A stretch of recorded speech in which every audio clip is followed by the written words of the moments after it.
Halo rekan-rekan, jumpa lagi di acara bincang-bincang arsitektur kita. Setelah sebelumnya kita membahas mengenai KDB, hari ini kita akan membahas mengenai ketentuan perencanaan sebuah lahan atau bangunan yang lainnya, yaitu KLB atau koefisien lantai bangunan. Jadi KLB itu adalah perbandingan antara luas total sebuah bangunan terhadap luas lahannya.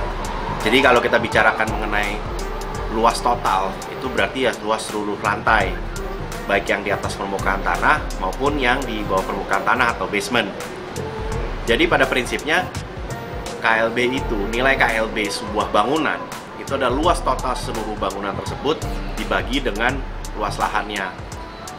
Nah, itu angkanya itu bukan berupa prosentase, tetapi nilai. Jadi misalnya 1,3 atau 1,8 atau 3,5 dan sebagainya.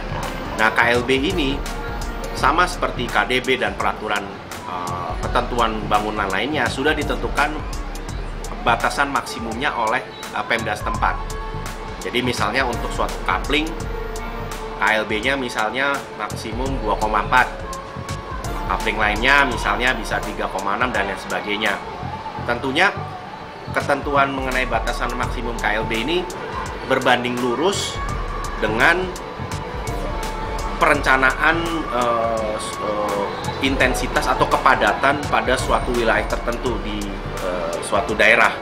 Misalnya kalau kita ambil contoh di Jakarta, semakin ke daerah pusat yang memang direncanakan memang pembangunannya lebih cenderung vertikal, banyak gedung-gedung tinggi, itu otomatis nilai KLB yang diizinkan, batasan maksimum KLB yang diizinkan oleh Pemda DKI itu akan lebih tinggi dibandingkan dengan misalnya daerah yang lebih ke pinggir, tuh, entah ke barat, ke timur, atau ke selatan, yang memang direncanakan bangunannya lebih rendah.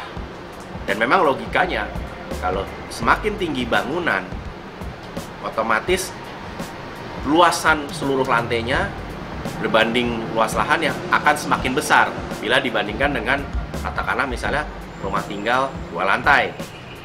Seperti itu. Namun kadang ada juga daerah di katakanlah di Jakarta Timur, Utara, Barat atau Selatan yang memang kawasannya memang direncanakan memiliki KLB tinggi. Jadi tidak hanya di daerah Sudirman, Tamrin, Kuningan, dan sekitarnya yang memang saat ini banyak gedung-gedung tinggi. Kadang misalnya kita lihat kalau di Jakarta Barat, di sekitar Puri Indah, itu memang ya seperti rekan-rekan ketahui, di daerah situ memang banyak gedung-gedung tinggi dan memang di situ direncanakan sebagai pusat atau sentra pembangunan berintensitas tinggi. Demikian pula di Jakarta Timur, di dekat kantor Wali Kota Jakarta Timur, itu juga memiliki karakter pembangunan yang sama. Dan juga kalau di Jakarta Utara, misalnya di daerah Pantai Indah Kapuk, daerah Pluit, itu ada beberapa daerah-daerah yang memang direncanakan oleh Pemda DKI untuk memiliki pembangunan yang lebih berorientasi vertikal, sehingga diberikan batasan KLB yang lebih tinggi. Di daerah selatan juga, di koridor tol TBC Matupang, rekan-rekan ketahui banyak gedung-gedung tinggi di sana, di Fatmawati juga. Dan beberapa pertimbangan dalam menentukan daerah-daerah yang memiliki KLB tinggi ini, ya selain memang untuk membuat adanya kantong-kantong atau titik-titik penyebaran intensitas agar tidak terlalu terpusat di Jakarta Pusat saja, di tengah saja. Selain itu juga sekarang ini dengan makin berkembangnya transportasi massal di kota Jakarta, seperti adanya MRT dan kemudian nanti adanya LRT, busway dan lain sebagainya, orientasi dari pembangunan daerah itu semakin dibuat adanya area yang memang orang tinggal di daerah tersebut, kemudian berkegiatan di Jakarta Pusat, kemudian balik lagi. Jadi yang kita kenal dengan istilah komuter atau transit oriented development. Jadi di mana di daerah suatu hunian yang memiliki banyak apartemen di daerah tersebut, kemudian juga ada fasilitas-fasilitasnya seperti mall dan lain sebagainya, itu juga diberikan KLB yang lebih tinggi agar supaya pembangunan bisa lebih vertikal. Hal ini turut juga terkait dengan tingginya atau makin tingginya harga tanah di daerah tersebut. Karena kalau dari sudut pandang developer itu memang bahwa semakin tinggi harga tanah, otomatis juga jumlah unit yang harus dibangun, yang bisa dibangun itu otomatis harus bisa lebih banyak. Nah, itu kalau kita bicara secara global satu kota, misalnya seperti Jakarta. Tapi kalau kita bicara di dalam suatu area yang lebih spesifik, misalnya katakanlah di daerah Kelapa Gading misalnya. Di dalam satu area Kelapa Gading juga terdapat area-area yang memiliki KLB atau lahan-lahan yang memiliki KLB lebih tinggi, ada juga KLB yang lebih rendah. Dan ini juga berlaku di daerah-daerah lainnya, misalnya ya di daerah Grogol, daerah Menteng, dan sebagainya.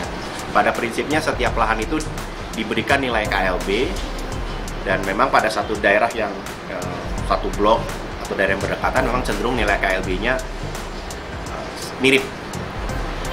Biasanya nilai KLB itu akan cenderung makin tinggi bila lahan tersebut makin berada di jalan yang besar. Jadi semakin masuk ke jalan percabangan atau jalan yang lebih kecil, biasanya nilai KLB lebih kecil.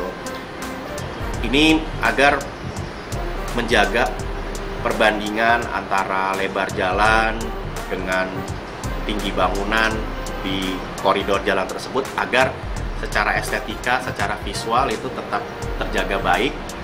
Jadi tidak ada satu coupling yang tiba-tiba dia bisa bikin tinggi sendiri, sebelahnya yang pendek, jadi nanti malah tidak keruan dan secara estetika ruang kotanya jadi berantakan. Jadi perencanaan ini sebenarnya ada maksud untuk menjaga agar kota kita itu memiliki kualitas visual yang baik, enak dipandang, dan tentunya juga secara psikologis bisa membuat nyaman bagi warga yang melihatnya. Nah, selain itu juga nilai KLB juga bergantung dari peruntukan dari lahan tersebut. Biasanya kalau lahan tersebut peruntukannya adalah rumah tinggal, biasanya KLB-nya tidak terlalu tinggi. Biasanya misalnya 1,2, 1,8. Tidak pernah lebih tinggi dari 2 biasanya kalau untuk rumah tinggal. Tapi kalau kita sudah bicara lahan komersial, itu biasanya sudah di atas 2, ada 2,4, ada juga 1,6, ada juga, tapi biasanya lebih tinggi dibandingkan rumah tinggal. Apalagi kalau kita bicara lahan yang memang untuk peruntukan hunian vertikal seperti apartemen, rumah susun. Kemudian ada juga untuk fungsi campuran, mixed use development, seperti kalau misalnya rekan-rekan melihat mall-mall di Jakarta yang di atas mallnya tuh ada apartemen lagi, ada perkantoran, itu sudah pasti nilai KLB-nya sangat besar. Dan selain itu juga kadang juga ada fungsi-fungsi seperti sosial, fungsi yang memang secara tata ruang memang dia di-set untuk memiliki KLB tinggi, agar yang tadi saya sampaikan, mungkin misalnya dia berada di jalan besar sehingga diizinkan untuk memiliki misalnya rumah sakit atau sekolah, dia bisa memiliki bangunan yang besar karena memang dia berada di jalan yang primer atau jalan besar.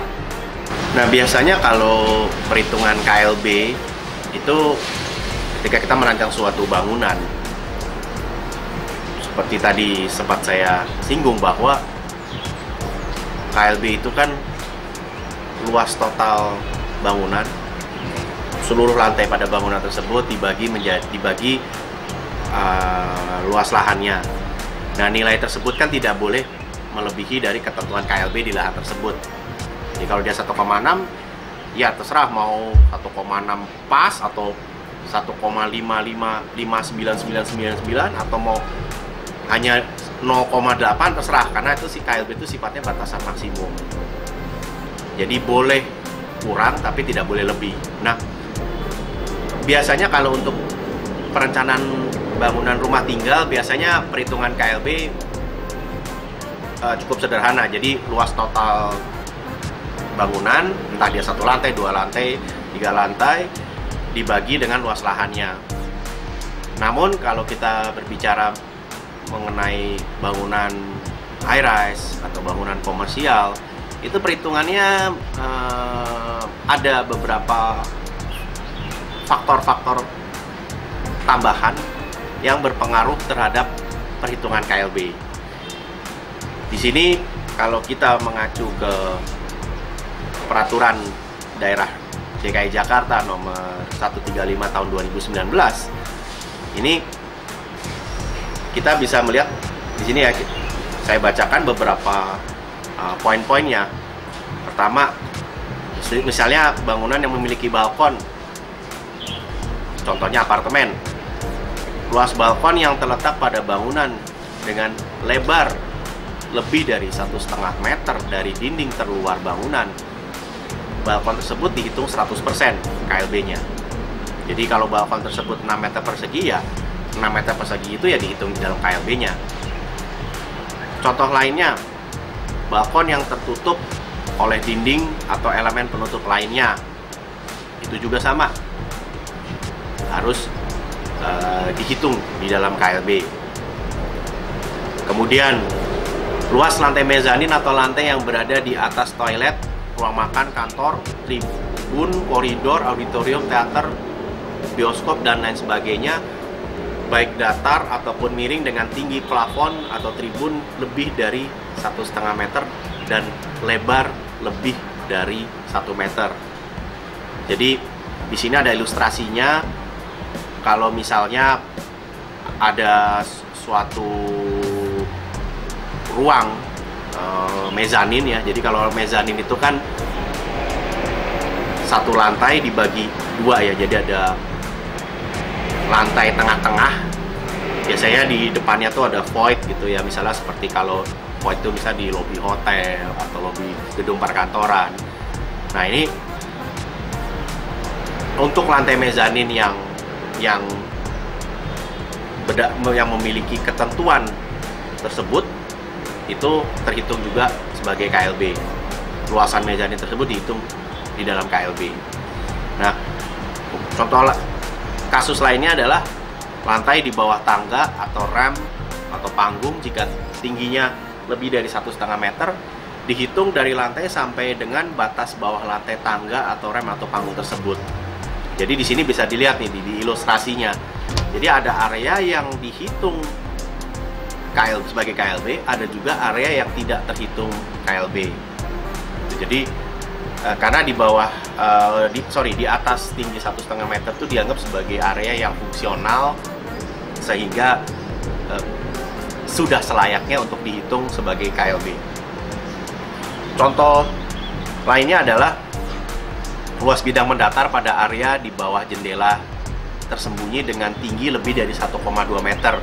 Jadi ini untuk kasus di mana model jendelanya itu agak mundur ke dalam ruangan. Nah, otomatis kan di bawah jendelanya itu kan ada ruang. Nah, itu kalau tingginya di atas 1,2 meter, itu area tersebut menjadi terhitung KLB. Kemudian luas bidang mendatar pada area kolam renang yang beratap, ya ini jelas ya, karena atapnya itu membuat jadi dia dihitung sebagai KLB. Kemudian luas perforated floor atau heavy duty mesh floor, ini seperti misalnya kalau di bangunan pabrik biasanya sering memakai lantai ini untuk catwalk ya, untuk di dalam sirkulasi dalam pabrik atau gudang, entah untuk sirkulasi keliling di dalam pabriknya atau untuk catwalknya. Itu juga kadang untuk bangunan auditorium, teater, itu juga kadang suka ada catwalk di atasnya, itu untuk maintenance sound system, lighting, dan lain sebagainya. Itu kalau menggunakan lantai perforated dan atau heavy duty mesh floor ini dihitung sebagai KLB juga. Kemudian lantai pada bangunan penghubung antara GSB dan GSC yang digunakan untuk kegiatan komersial menuju stasiun angkutan umum massal berbasis rel. Jadi mirip seperti ketentuan KDB, pada prinsipnya area yang digunakan sebagai fungsi komersial itu terhitung sebagai baik KDB maupun KLB. Kemudian berikutnya adalah lantai pada bangunan kontainer baik satuan disusun berjejer maupun disusun bertingkat dengan pondasi yang digunakan sebagai fungsi bangunan gedung. Jadi beberapa tahun belakangan ini kan marak bangunan kontainer ya. Ada yang sebagai kafe, sebagai butik dan lain sebagainya, kantor juga ada. Nah, mungkin kalau sebelum-sebelumnya hal tersebut tidak lazim, namun saat ini sudah sangat lazim sehingga Pemda merasa hal tersebut perlu diatur agar ya menjaga hak dan kewajiban semua pihak. Jangan sampai ada kesan abu-abu, oh sana kok boleh, kok saya nggak boleh, oh kenapa, mana yang boleh, mana yang tidak boleh. Jadi akhirnya diatur. Jadi bangunan kontainer sekarang terhitung sebagai KLB, sudah jelas gitu. Jadi tidak dianggap sebagai bangunan tidak permanen misalnya. Ketika memang dia dipakai sebagai kafe ya dia dihitung sebagai KLB. Kemudian lantai bangunan ATM jelas ya. Nah, kemudian ada area-area yang dibebaskan dari perhitungan KLB, jadi tidak termasuk di dalam perhitungan KLB. Nah, ini kalau dari Perda nomor 135 tahun 2019 ini ada beberapa poin, ini saya bacakan juga. Jadi pertama, balkon dengan overstack yang menempel pada fasad bangunan baik gedung apartemen, kondotel, hotel dengan lebar maksimum 1,5 meter. Jadi kebalikan dari yang tadi. Kalau tadi lebarnya lebih dari 1,5 meter, ini ya otomatis kalau lebarnya tidak lebih dari 1,5 meter berarti tidak terhitung dari KLB. Kemudian balkon yang beratap pada bangunan rumah sangat kecil, rumah sedang, rumah besar, dan rumah kos. Jadi untuk bangunan tersebut, bangunan rumah itu balkon itu dibebaskan dari KLB. Kemudian lantai yang digunakan untuk parkir dan sirkulasinya yang merupakan fasilitas bangunan gedung dengan syarat tidak melebihi 50% dari batasan KLB yang ditetapkan. Dan untuk kelebihannya dihitung 100%. Jadi misalnya saya ambil contoh, ada suatu bangunan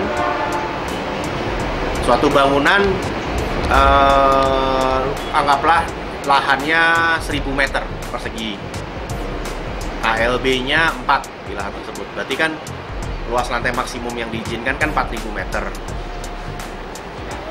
Di bangunan tersebut memiliki parkir baik di basement maupun gedung parkir. Kita bicara di sini parkir di bangunan ya, bukan parkir outdoor ya.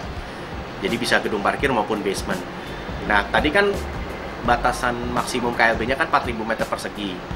Bila lantai-lantai untuk parkir tersebut tidak melebihi 50%, berarti kan 2000 meter persegi ya.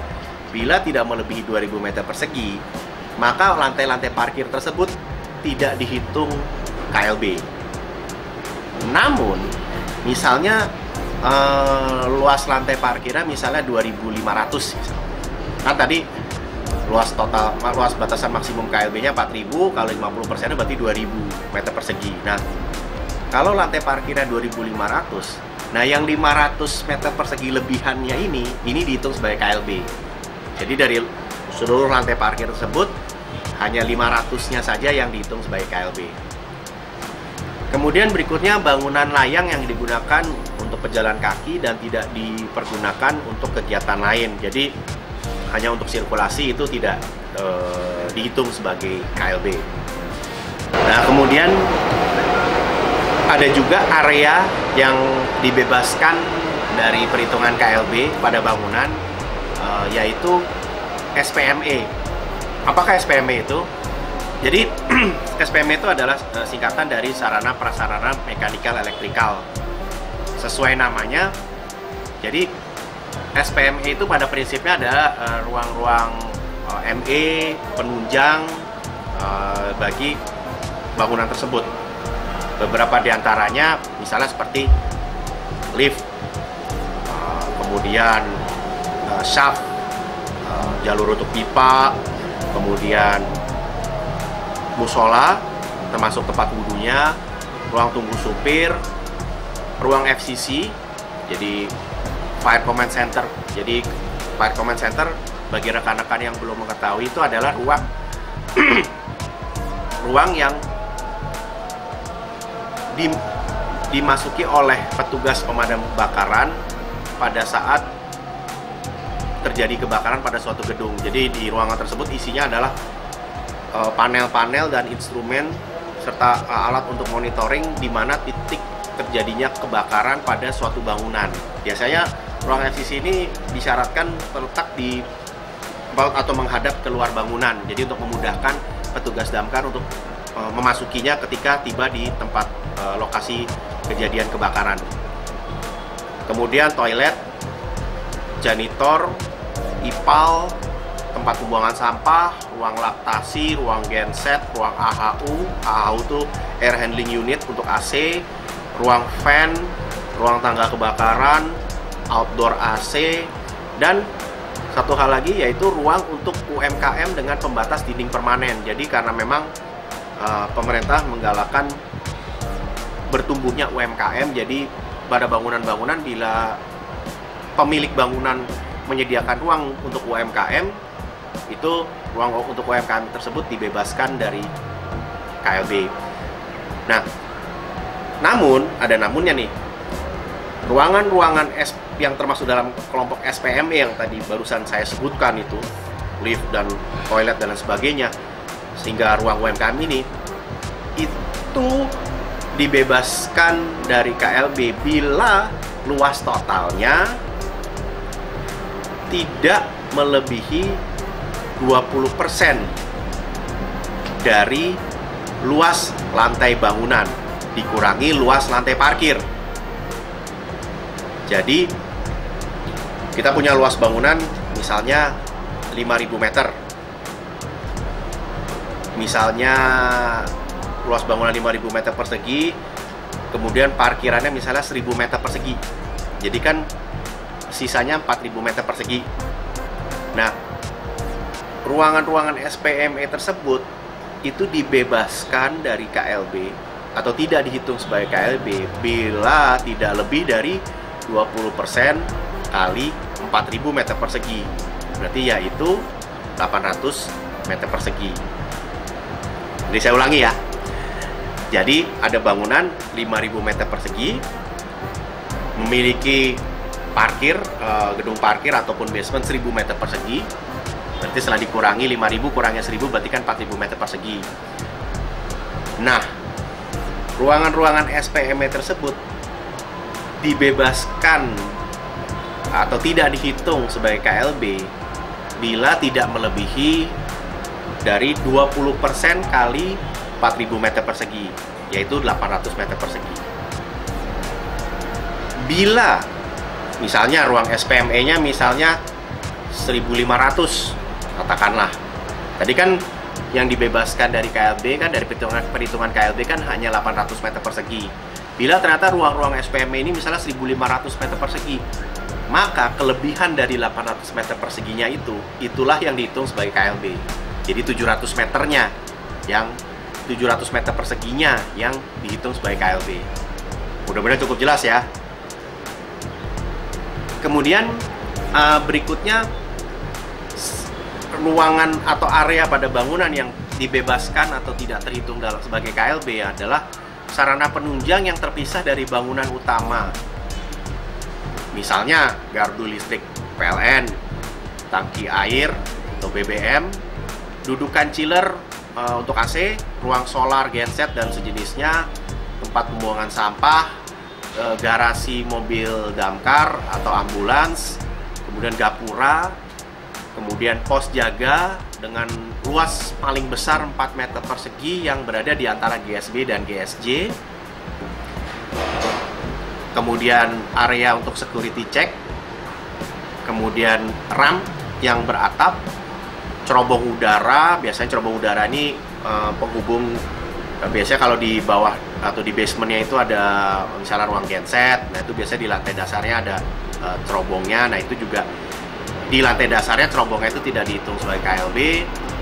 Kemudian toilet umum, musola dan tempat duduk, ruang tunggu supir, gardu genset, bangunan shelter, transportasi online.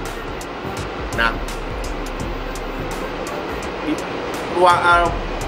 fungsi-fungsi ini dibebaskan dari KLB dengan catatan dia terpisah dari bangunan utama.